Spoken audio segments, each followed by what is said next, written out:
Jacques Bell et Christian Bernadac demain en direct dans Soir 3, en direct de Lyon. Après bien des avatars, le projet de loi Séguin sur l'aménagement du temps de travail est enfin examiné par le Parlement. Le président de la République avait refusé de le signer sous forme d'ordonnance au mois de décembre, puis le texte avait été voté comme amendement à une loi sociale. Mais le Conseil constitutionnel, à son tour, avait condamné la méthode. Philippe Séguin, le ministre des Affaires sociales, a représenté son texte aujourd'hui sans en avoir changé une virgule. Éric Piéraut.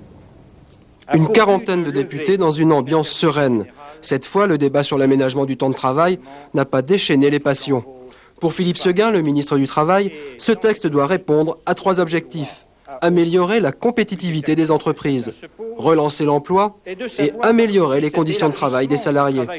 Philippe Séguin a déclaré qu'il n'est pas hostile à une réduction du temps de travail, négociée au niveau de l'entreprise. Je pense pour ma part que la réduction de la durée du travail négociée de manière décentralisée dans les entreprises où elle est possible peut être une des solutions au problème de l'emploi et à celui de la modernisation. Un propos qui n'a pas convaincu les socialistes et les communistes, qui voteront contre ce texte.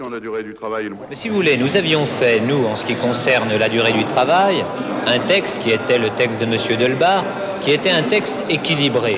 Dans la mesure où il y avait des contreparties pour l'entreprise, c'était la souplesse, puis il y en avait d'autres pour les salariés, c'était la réduction du temps de travail. Là, on voit bien quelles sont les souplesses pour les entreprises, elles sont accrues, mais il n'y a plus de contrepartie pour les salariés.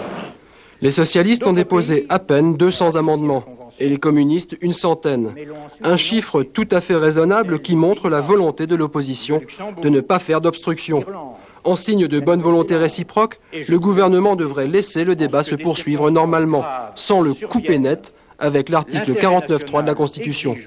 Les députés devraient donc adopter ce texte dans le courant de la semaine prochaine. Revenons